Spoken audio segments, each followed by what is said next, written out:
In 524 BC, the Persian king Cambyses II was at the height of his power. He had conquered Egypt, but one thing bothered him: the oracle of Amun at the Siwa oasis. The priests there refused to acknowledge him as a god.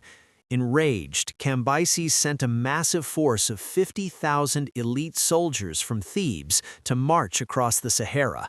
Their mission was simple: reach the oasis, burn the temple, and enslave the priests. The king watched his army march into the golden horizon, confident in his victory. He didn't know he was sending them to their deaths. The army marched for 7 days until they reached a place called the Oasis of the Blessed. But after that, the records go cold. According to the Greek historian Herodotus, a mighty and deadly wind rose from the south, a sandstorm of such magnitude that it swallowed the entire 50,000-man force in a matter of hours. Imagine the scene. The sun disappears behind a wall of orange dust. The air becomes unbreathable. Thousands of bronze shields and spears are buried as soldiers struggle for air, blinded and terrified until the desert becomes their tomb.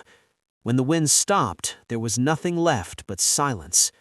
For 2,500 years, historians believed Herodotus was lying. How can 50,000 men vanish without a trace? No bodies, no armor, no traces of a camp. Explorers and archaeologists spent fortunes trying to find Cambyses' gold. Some died in the heat, others went mad looking for the glint of a bronze helmet in the dunes. It wasn't until 2009 that 2 Italian archaeologists claimed to have found the first evidence: bronze weapons, silver earrings, and human remains deep in the Great Sand Sea. But the find remains controversial. The desert is a cruel guardian of its secrets. It reveals only what it wants to.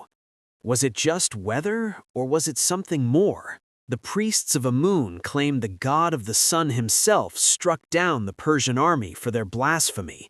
In ancient folklore, the Sahara isn't just a place, it's an entity. Some believe the army didn't die of thirst or suffocation. They believe the soldiers wandered into a mirage trap, a psychological loop where the desert mind breaks you before it kills you.